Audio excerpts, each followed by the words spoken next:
Interim গভর্নমেন্টে আমরা সেটাই চেষ্টা করেছি। আমার মনে পড়ে আমি যে সময় ফরেন অফিসে জয়েন করি, তার 3টা অত্যন্ত সাহস পদক্ষেপের কথা আমার মনে পড়ে। 1974 সালে আমরা জাতিসংঘের সদস্যপদ পাই। তার 4 বছরের মধ্যে উনি আমাদেরকে নিরাপত্তা পরিষদের সদস্যপদে নির্বাচিত করার সিদ্ধান্ত নিলেন এবং জাপানের মতো একটা শক্তিকে পরাজিত করে আমরা সেই নির্বাচনে জয়ী হয়েছিলাম। দ্বিতীয় ছিল সার্ক, সবচাইতে আনকানেক্টেড একটা অঞ্চলে তিনি এই কানেক্টিভিটির কথা বলেছেন এবং সার্ককে প্রতিষ্ঠা করার যে কাজ, বড় বড় বড় কাজগুলো উনি করে গিয়েছেন। তৃতীয়ত আঞ্চলিক শান্তি, বিশ্ব শান্তি রক্ষায় আল-কুদস কমিটিতে তার ভূমিকা, মানে আমাদের foreign policy was not only positive, it was also expanded, very bold. আমরা সেই জায়গায় ফেরত যেতে চাই। আমি মনে করি Bangladesh does not play according to its weight. We'll have to do that. All you will see is a very responsible and bold foreign policy anchored in those principles that I mentioned. প্রতিবেশী দেশের সাথে যে Starc হয়ে আছে সম্পর্কটা, এটা কি আমরা তাহলে ধরতে পারি যে খুব শীঘ্রই এটা অন্তত স্বাভাবিক হচ্ছে? আমরা সকল দেশের সঙ্গে সুসম্পর্ক রাখতে চাই, আমাদের স্বার্থ বজায় রাখতে।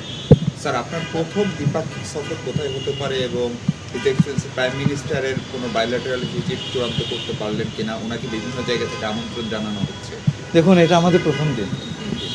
এখন এই প্রশ্নটা করবেন না, কিছুকাল পরে করেন, আমরা সদ উত্তর দেবো। স্যার, আপনি তো ন্যাশনাল সিকিউরিটি অ্যাডভাইজারও ছিলেন, ফলে আপনারই এরিয়া ছিল এটা, এই অঞ্চলের সিকিউরিটি স্পেশালি, বিশেষ করে মিয়ানমারের যে পরিস্থিতি, এইটার দিকে কতটা ফোকাস থাকবে? আমরা রোহিঙ্গা বিষয়ে আমাদের যে নজরটা ছিল সেটা কোনোভাবে কমবে না, বরঞ্চ বাড়বে। এই অন্তর্বর্তীকালীন সরকারের সময় আমরা মিয়ানমার সরকার এবং আরাকান আর্মির সঙ্গে যোগাযোগ করেছি এবং সর্বপ্রথম আমরা আরাকান আর্মির সঙ্গে যোগাযোগ করেছি। সেই যোগাযোগগুলো অব্যাহত থাকবে।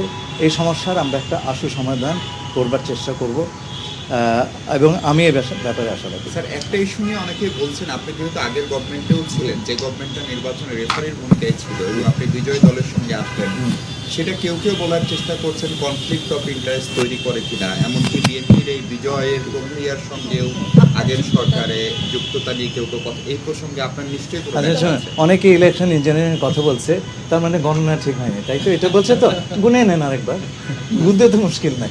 আচ্ছা, বিএনপিও মাঝখানে বেশ কিছু উপদেষ্টাদের নির্বাচনের আগে উপদেষ্টা পরিষদ থেকে বের করে দেওয়ার বা সরিয়ে রাখার প্রস্তাব দিচ্ছিল, তার মধ্যে আপনার নামও ছিল। এই ক্যাবিনেটে আপনি কিভাবে সাসপেন্ড করবেন বা নিলবেন?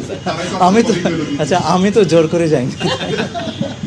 তো এক একজন সম্পর্কে একটা ধারণা থাকতে পারে প্রাথমিক, সেটা পরিবর্তনও হয়, তাই না? আপনাদেরকে অসংখ্য ধন্যবাদ। আমরা আপনার সঙ্গে এই কমিউনিকেশনটা বজায় রাখবো। আমরা আপনাদেরকে বন্ধু মনে করি, কারণ আমাদের কথা হচ্ছে কি, আমি শোনেন, it is very important to communicate. হ্যাঁ, তো আমরা আমাদের পররাষ্ট্র কর্মকাণ্ড সমস্ত বাংলাদেশের মানুষ নিয়ে করব এবং সেই বার্তাটার বাহক আপনারা। আমি শুধু একটা আশা করব,